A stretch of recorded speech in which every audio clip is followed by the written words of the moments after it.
Welcome to the Lend Academy podcast, episode number 267. This is your host, Peter Renton, founder of Lend Academy and co-founder of Lend It Fintech.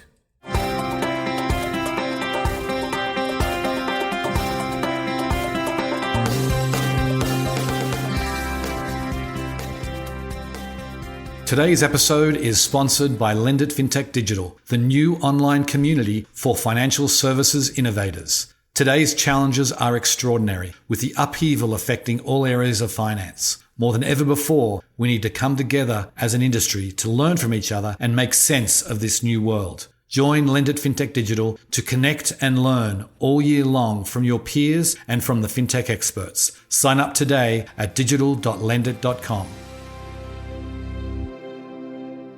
Today on the show, I am delighted to welcome back Alan Shayanfekr. He is the CEO and co-founder of Sharestates.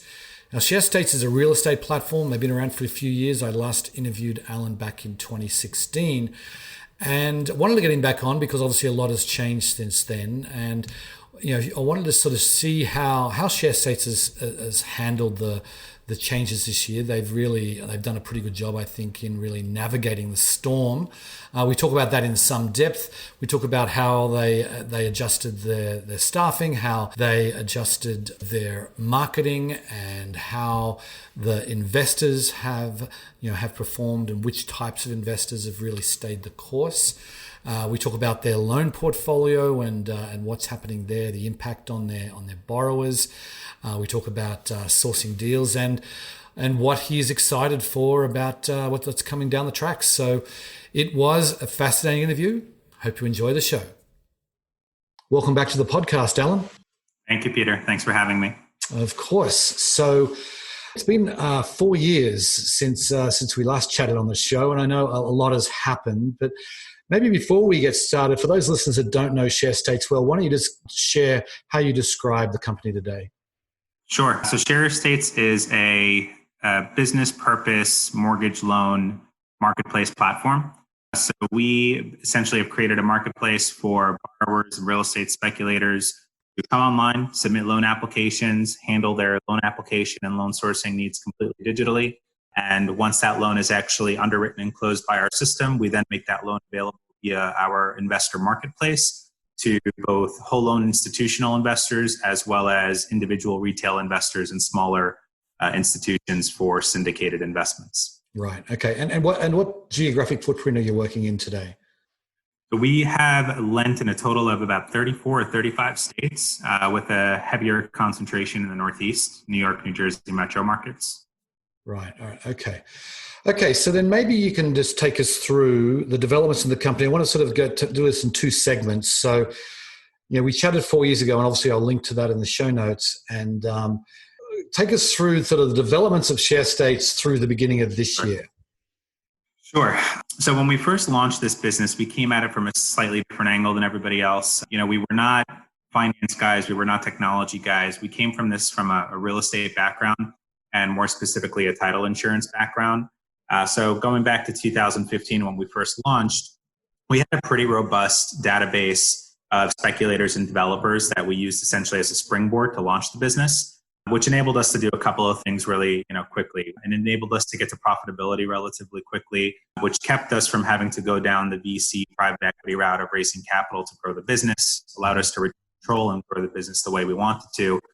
Which was fantastic over the last 5 years. We were able to scale that business to about $2.5 billion in origination volume through the beginning of 2020. Pre-COVID, we had gotten up to just about $100 million a month in origination volume. We had grown the team to north of 100 people. We built a ton of technology that pretty much supports our entire business from A to Z, which has helped us, to scale the business without having to have 3 or 4 times the staff. And we've been able to do that all profitably, just constantly reinvesting and growing the brand and growing the technology and our network. Mm-hmm, mm-hmm. Okay, great. So then obviously we have things change early this year, but I was listening to an interview you did recently where you shared that you actually had kind of, business continuity plans, and you actually had drafted up some of the documentation, which you said at the time you thought was not going to be useful at all, and ended up being pretty useful in hindsight. So tell us a little bit about that. Yeah, it was definitely an interesting transition going from a very office oriented workspace to pretty much having everybody through today even continuing to work at home. So part of the technology that we built was we essentially have two different departments that handle all of our technology and IT. So we've got one group of developers that's comprised of about 30, 29 or 30 developers that are actually building our Sharestates software. So that's everything that you see from our online portals, the vendor portals for title companies, appraisers, brokers, investors, etc., all the way through our borrower portals and all of our back-end systems. And that's all basically cloud-based, which enables us to really be able to work from anywhere. And then we have a separate external group that handles pretty much all of our computer, IT, and office needs. So making sure that all of our laptops and hardware are secure, that we're using VPN access and dual factor authentication to log into our tools and things like that. Just, obviously making security a very big focal point of this whole work from home concept. But the beauty of all this is that everything that we've implemented over the last 5 years enabled us to transition to a work from home environment relatively quickly and easily. So at this point, we have give or take 100 people working remotely, able to interact with each other and really do their day-to-day jobs just through our online proprietary systems. Everybody's tied into each other. There's workflows, there's communication happening through, the system, notifications, and pretty much everything anybody needs to help move those files along from application to close and then through post-closing and servicing pretty efficiently and without any. Mm-hmm. Okay. So let's just take us through the developments from earlier this year. The pandemic hits and, sort of everyone closes their office, but in the real estate space, there's sort of a drying up of capital, and I imagine you guys were pretty impacted by that. So tell us a little bit about how you were impacted and how you handled sort of that initial shock. Yeah, so I think it's important to differentiate the different types of lenders that exist out there and kind of the pros and cons of each. Yep. You have people that are kind of playing in the same sandbox of our product type. So loan sizes anywhere from 100,000 up to, ballpark 7.5 million, covering residential, multifamily, and mixed use asset classes. And we're all kind of set up a little bit differently. So you've got some groups that are purely captive financing. So they've got funds, they've got direct capital that they control, that they lend out. So they are essentially the originator and the investor in one. Those businesses are great because they really do have full control over their capital stack. The limitations with that type of a structure tend to be that you don't have the same level of scalability, meaning you don't have as much capital available to you as you do under a structure like ours, because we're dealing with dozens of investors. So we're never really limited by how much cash we're managing. Then you've got companies that are more like mortgage banker type setups or, originate to sell type structures like Sharestates, which again also has pros and cons. So the pro being that we've got dozens of institutional investors. We've got our syndication platform with hundreds, actually probably at this point, thousands of active investors.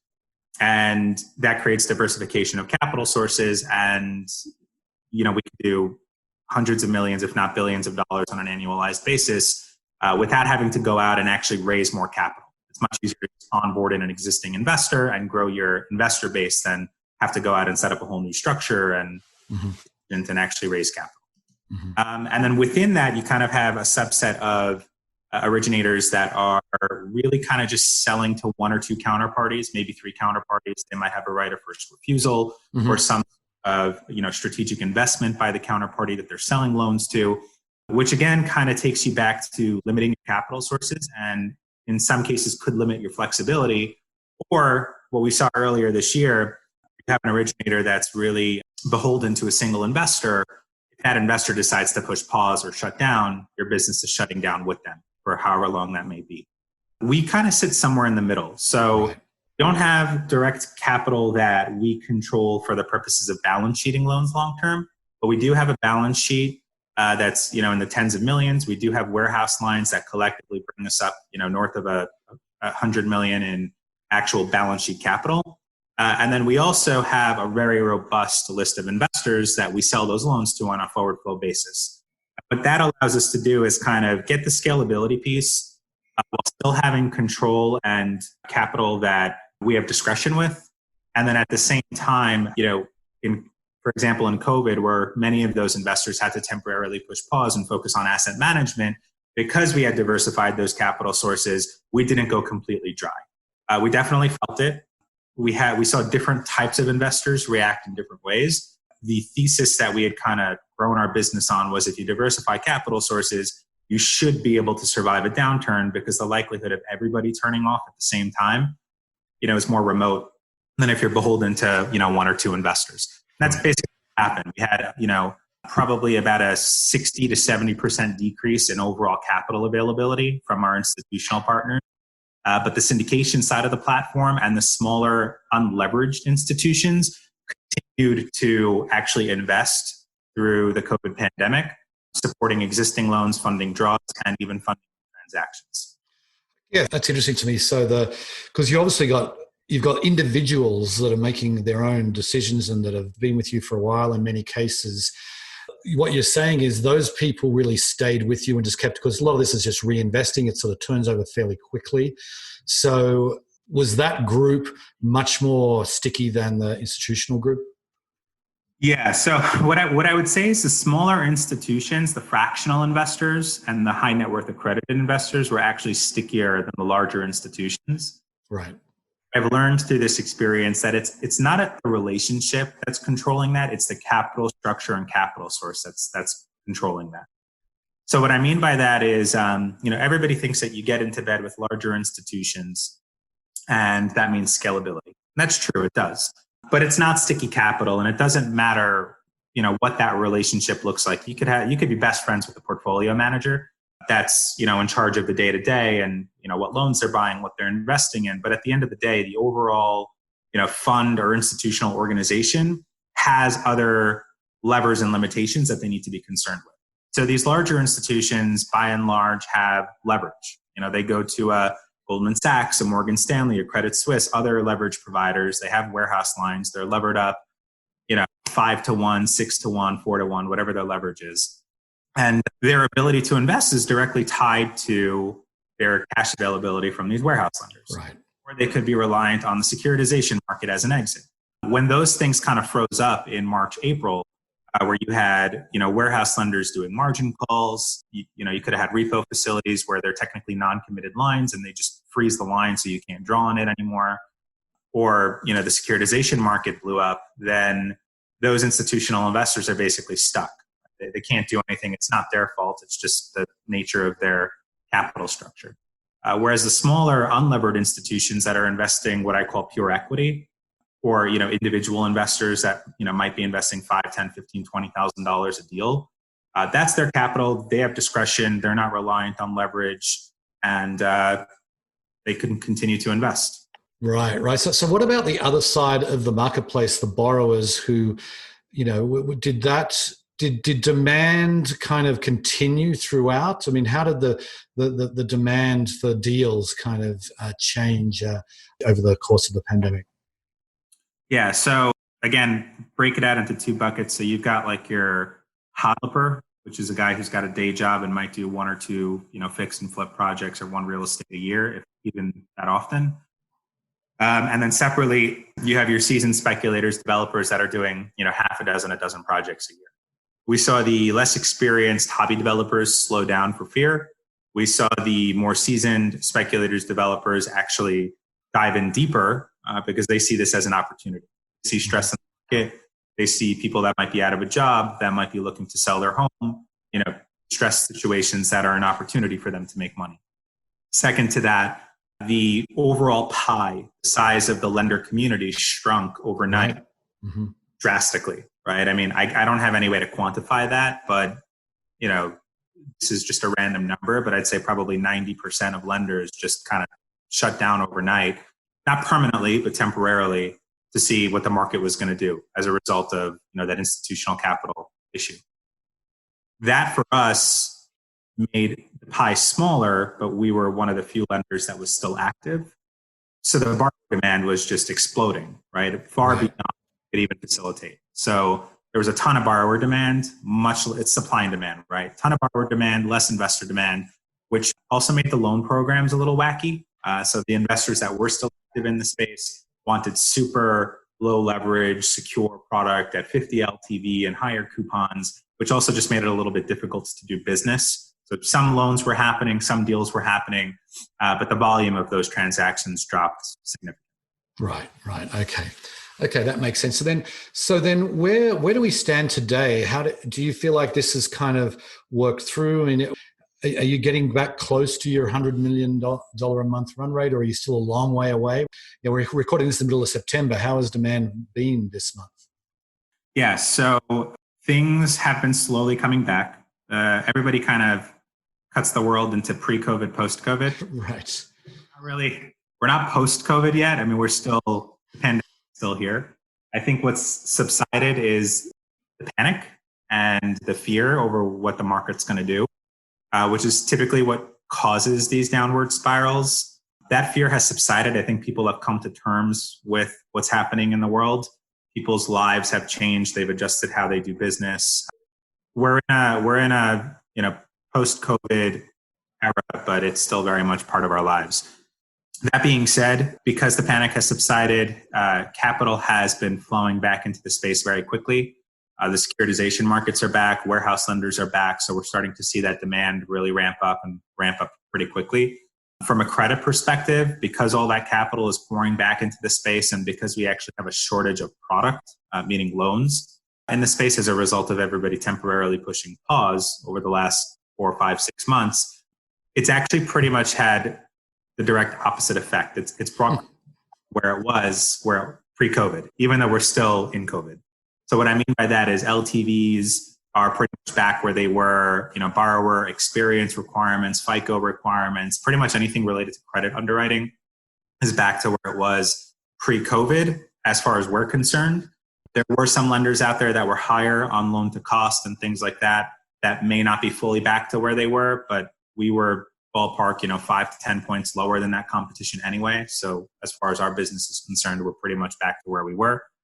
From a credit perspective, from a origination perspective, I'm sorry, let me take a step back. From a pricing perspective, I'd say that loans are still pricing probably 50 to 150 basis points higher than we were pre-COVID. But I think very quickly compressed back down to where we were pre-COVID, probably by like January, February.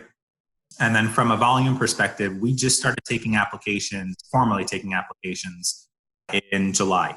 So what we did for April, May, and June was focus very much on asset management, focusing on funding draws and supporting borrowers that we were already in bed with.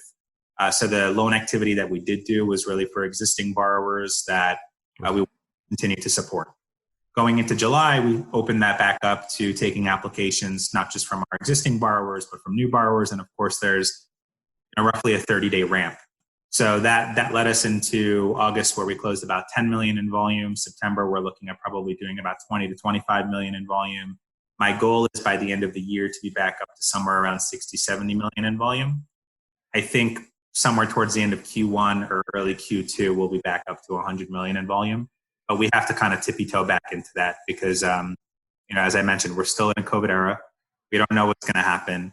And we're also in an election cycle. So there's a lot of unknowns. Right. There is a lot of unknowns and we don't know about stimulus and all that sort of thing. So I'm curious about, what you did internally, staffing wise, because you went down pretty dramatically in originations, and maybe just tell us how you managed the staff and how, and like what sort of furloughing you did. And then I was listening to this interview that said you shifted a whole bunch of people. So you didn't have to lay off that many. So tell us about that. Yeah. So we had pre-COVID about 135 people on staff. We ended up letting go approximately 25 people. It was not an easy decision at all. Mm-hmm. And it's something that we really tried to hold off on doing for several months. We didn't do it as quickly as some other companies did, meaning generally not lending companies. But eventually we had to make that difficult decision. So as far as the rest of the staff, what we tried to do to save as many jobs as possible is just transition them to different departments. So we were going into a cycle where asset management, loan servicing, foreclosure workouts, potentially forbearances, et cetera, were going to become a bigger part of our day-to-day. So we took people from our processing and underwriting departments. We took people from our sales departments. We moved them into more customer service oriented roles, making sure that they could properly communicate to our investors, to our borrowers, answer incoming calls, things like that, which worked great. And now we're basically unwinding that and moving people back to the departments that they were initially in as we start to run the business back.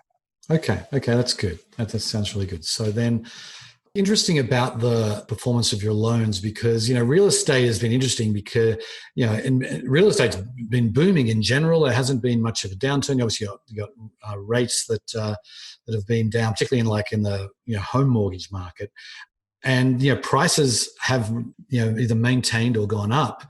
So I'm really curious about the impact on your loan portfolio. Did you find that there was a significant impact, a small impact, or no impact?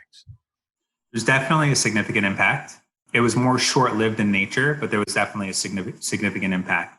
There's a lot of misinformation out there over how things are performing. So the residential market is strong, yes. Right. What many people don't realize, though, is that it's not just about selling assets. Many of these developers have real estate portfolios with renters that they're collecting rent. And that cash flow is what's supporting their debt service on what I call their offline assets or their mid-construction assets. And their cash flow has been impacted. So if you look, this is more of a local issue rather than a national issue, because every state, county is handling it slightly differently. But kind of one thing really caused the problem, and that was in a ban or a moratorium on evictions. You'll see many articles that say that rental collections have been fantastic, north of 90%. The misinformation, the misconception is that that's really specific to like Class A, higher end product. Class B and Class C, which is more affordable living, or single family home, that's renting for a couple of $1,000s a month, $1,500 a month, that's been impacted very differently. The collection rate there, I've read kind of conflicting things, but I've seen anywhere from 50 to 70% collections. Landlords are down 30 to 50%. If they had any commercial units, obviously the commercial market was impacted very hard. I have several friends that are commercial landlords that have office space and retail space. That's taken a massive hit, which is all cyclical. It's all tied together. So the short answer is that those rental collections dropping made it difficult for many borrowers to meet their debts. So we did see a spike in delinquencies between April, May, June, and even into July. We've seen that subsiding since July. So borrowers have been able to catch up with payments.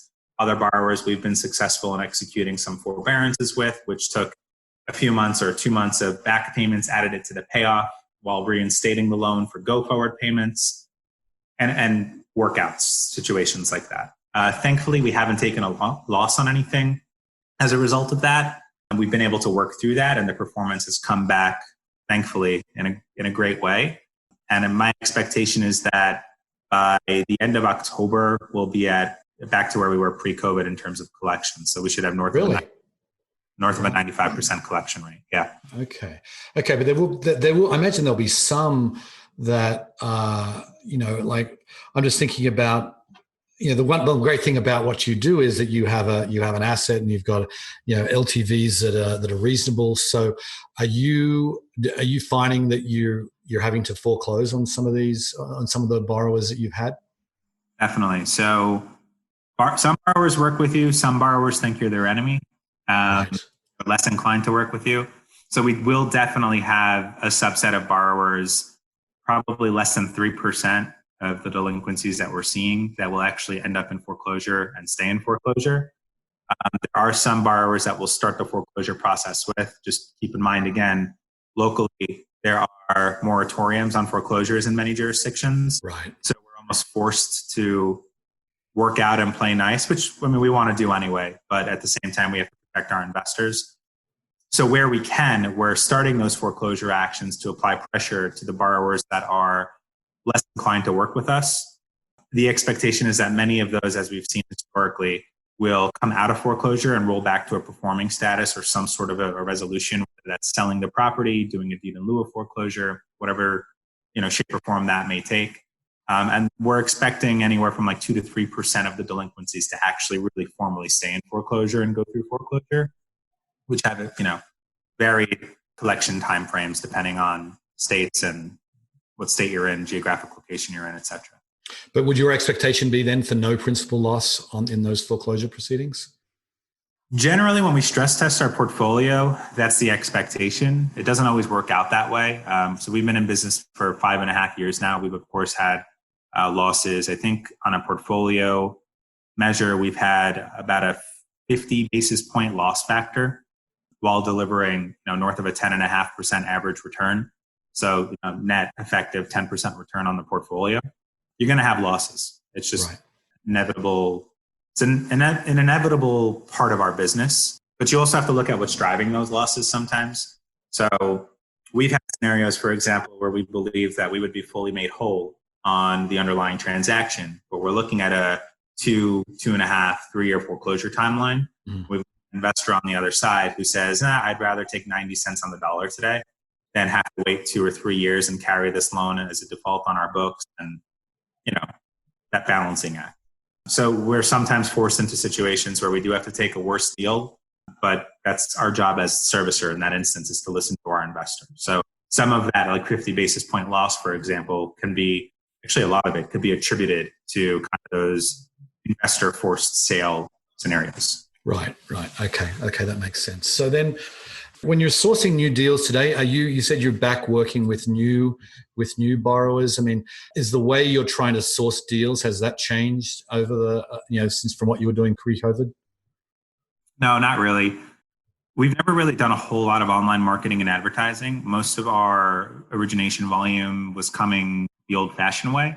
Right. Boots on marketing, in-person events, that sort of stuff, which obviously you can't do right now. I'm aware. Yeah. So we are, I think we're still at a phase where there's more limited capital than there is borrower demand, because a lot of lenders still haven't come back to the space. So we're actually seeing borrowers naturally find us. We're seeing brokers come to us with deals as well. So we probably have more deals than we know what to do at this point. So we're not really doing a lot of outbound marketing for borrowers. Right. Okay, that makes sense. So then, I'm curious about your take on this little niche of the industry that we're in, where you've got a marketplace, you're doing these commercial fix and flip type loans. What do you think the impact of the pandemic is going to have on this sort of niche in the industry? Long term, not much. I think in the short term, it's what we've been describing. There's going to be shortage of capital for a period of time. You're going to see wider pricing as a result of that. But my expectation is that, assuming we don't end up in another massive shutdown of the economy, that will eventually roll back to where we were pre-COVID.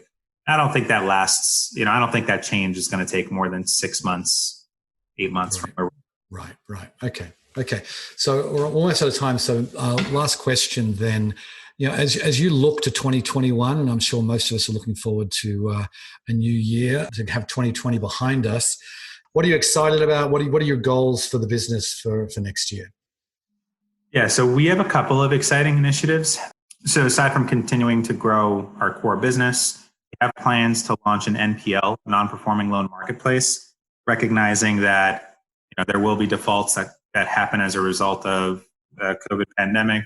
There will be a need for certain lenders and aggregators to have to offlay those. So we're actually targeting, I think, November or December for a launch of our NPL marketplace, which is really built as a full end-to-end automated service for buyers and sellers to interact through an organized platform, streamline the process for selling a non-performing loan, and hopefully get better execution for the seller. And then separately from that, we're also starting a business purpose loan servicing platform.